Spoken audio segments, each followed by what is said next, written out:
What, you mean we don't have the right to peaceful protest anymore? Is he looking confrontation? Well, if that is what it is with my Harvard stick, I'm here. I hear that they are going to have protests for manufactured rage and crises that don't exist. Well, I want every Labourite to protest against this hypocrisy tomorrow.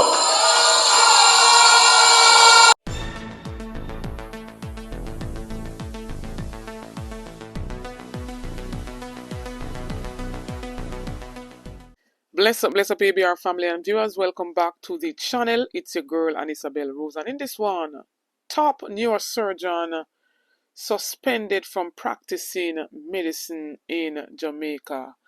As well as we're about to roll back the tape to prove that Andrew Holness is the biggest hypocrite that has ever walked Jamaica. Stay tuned for the details at hand. Don't forget to like, share, and subscribe to the channel. So ABR family, a few days ago we see video circulating with the Prime Minister basically speaking out at a political campaign down there in St. James, and he urged, upon learning of a People's National Party protest against the appointment of Dennis Strong and against corruption in total in Jamaica. And he basically was sending a direct message to the Labourites to basically counter that protest. And so I'm about to go back a bit to when the very same Andrew Holness supported a protest, and he stood with supporters in Halfway Tree during a protest led by the Jamaica Labour Party against the JUTC fare increase. Right? This was the very same Andrew Holness when he was in opposition, standing with Jamaica Labour Party supporters in a protest in Halfway Tree against JUTC fare increase. And so when he came out and stated that the People's National Party are bad-minded and that the People's National Party are staging and manufactured, protests of rage, what was his protest about back then? Should we say the same, that the fare increase didn't sit well with the people? Should we say the same, that they were bad-minded and tearing down the country? I am going to run back the tape of what he said a few days ago. And the People's National Party supporters basically standing up against corruption and against corruptors. Hence the reason for them to go out at Heroes Circle and stage that protest. This dictator, Andrew Holness, must be voted out. This dictator must pack his bag and go home and await his trial. This dictator must not return to get a third term in our country. He has too many clouds hanging over his head. Uncertified statutory decoration, under investigation for illicit enrichment. He should have never been given a second term, let alone running again for a third term. Shame and disgrace. What, you mean we don't have the right to peaceful protest anymore? Is he looking confrontation? Well, if that is what it is with my Harvard stick, I'm here. With your Harvard stick, you're down today. Damn right. I'm here to demonstrate. You're not going to fool with my rights. Don't do that. All right, Uncle John. We're alive and what you're saying. Sir David. So please, keep the language there.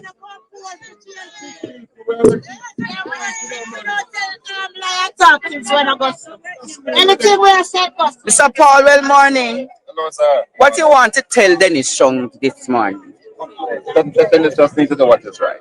Just what is right. And do not accept this stuff. That's all. But there's an argument that probably this is a better salary than what he was getting at JFF. But his reputation must be more important than this.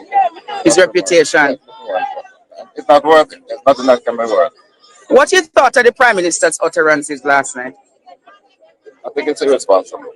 You believe it's a dangerous day in our democracy? And we're here in peace, as you can see. We're And looking it's gonna be pure peace. the most You come in peace today. vibrant speakers. All right, Sir Paul. Issue at hand. I hear that they are going to have protests for manufactured rage and crises that don't exist. Well, I want every Labourite to protest against this hypocrisy tomorrow. I want every Labourite, wherever you are, to protest in your workplace, to protest in the market, to protest wherever you are of the bad mindism of the PNP that is trying to bring down the progress of the people. Stand up, Labourites. Stand up for justice.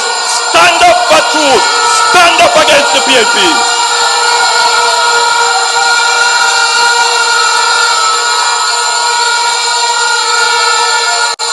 There was a time when the playbook of the PNP used to make Labourites afraid. Is a different Labourite you're looking on today. Labourites are proud of their party. Now, circulating in a newspaper article, the Medical Council of Jamaica has basically published that they are advising the public that a Roger Hunter is suspended from practicing medicine with immediate effect. And they said that this is in keeping with the Medical Act Section 11(1)(d). And so I went ahead and I looked up that, and 11(1)(d) states to be guilty of dishonesty, negligence, or incompetence in the performance of his functions as a medical practitioner, or of conduct that is disgraceful in a professional respect. And the council may, if it thinks fit, in the case of any of those sections, can censor him. So it seems as if this was the very same doctor who blew the whistle on the high levels of corruption in the whole medical field, and basically blew the whistle on some doctors that are working in a particular institution. And so if it is that what he stated is false and defamatory, why couldn't they have left the parties involved to basically file a lawsuit against him instead of coming out with this harsh punishment from the Medical Council of Jamaica? It begs to question, is this a politically influenced decision? That is what I would like to know. And I'm about to play a snippet of what was said on a audio. Let me tell you something. I've been witness to the corruption that took place in and continues to occur in neurosurgery. When I tell you that Carl Bruce failed many exams and shouldn't be in neurosurgery, and Peter Charles failed even more as Pernell Charles outside, he failed 4 times the most important subject. Carl Bruce failed the most important subject. And he should not be a neurosurgeon. None of them should be a neurosurgeon. None of them. What they have done is use the place as a thiefdom. And a Guyanese named Ivor Crandon come from Guyana, the son of a policeman, to rob the place. He is a disgrace. An absolute disgrace. What he has done. He has stood by and encouraged this corruption to take place. And they walk around speaking speaky spokey as if they're so decent and and upright when they're nothing but. Absolutely deplorable. Absolutely deplorable. Carl Bruce is the substantive owner of medical technology. His niece, Trudy Ricketts, cannot be fired because she's put there to watch things. She's a watcher. Athol Hamilton is a front man. A guy called Green is there. These people have not moved from medical technology. They cannot be moved because they're in the racket. They're in the racket. And what happens is that Carl Bruce orders his juniors only to buy things from medical technology. His company.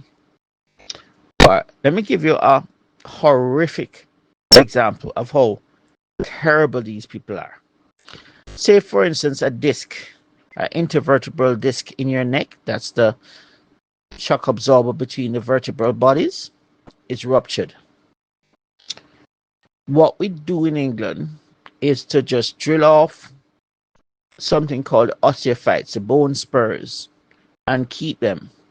We take out the destroyed disc and we insert a plastic packed with dust inside the disc. And that's it.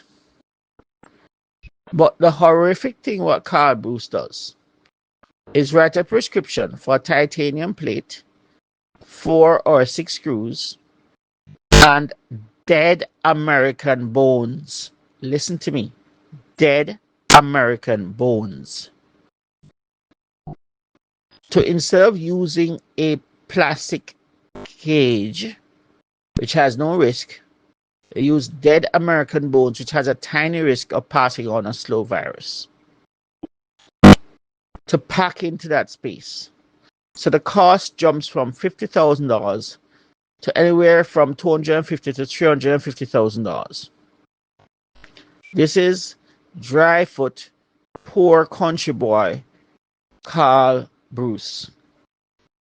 He's not only violent by nature, violent by words, violent by deeds, violent by emotions, but he's also a crook. He and Kingsley Chin, you can look up Kingsley Chin, cohabit together in the company. Spine Frontier, if you look upon Kingsley Chin's indictment in the US, he had to give up half the value of his company. Half the value of his company to the US authorities because Spine Frontier was paying kickbacks, including to, I believe, Carl Bruce is a recipient of money from Spine Frontier. And also we know that Dr. Alfred Dawes is the one who basically been pressing and digging deeper into this $30-odd million drill saga. And we learned also from him that he was reported to the Medical Council of Jamaica. And so is it safe to say that we should look out to see whether or not they will try to censor Dr. Alfred Dawes? Because it seems as if no one can talk under this government. You are gagged, or you are lawsuited, or you are suspended. We've seen this very same thing basically happening to Rowan James. And so once you're a whistleblower against injustice and corruption, then you are reprimanded. What can go so? What a dark day in Jamaica. ABR family and viewers, I would love to hear from you in the comment section. Let us continue this discussion.